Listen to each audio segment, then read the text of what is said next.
Halo teman-teman, hari ini aku mau kasih tutorial cara melipat bunga.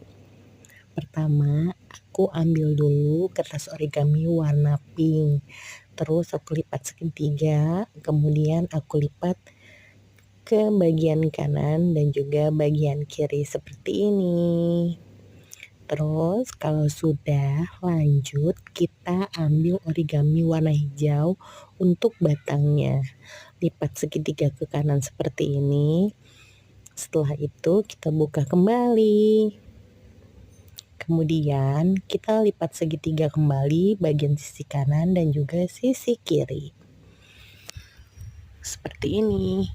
Kemudian kita satukan dan lipat kembali bentuk segitiga di bagian bawahnya.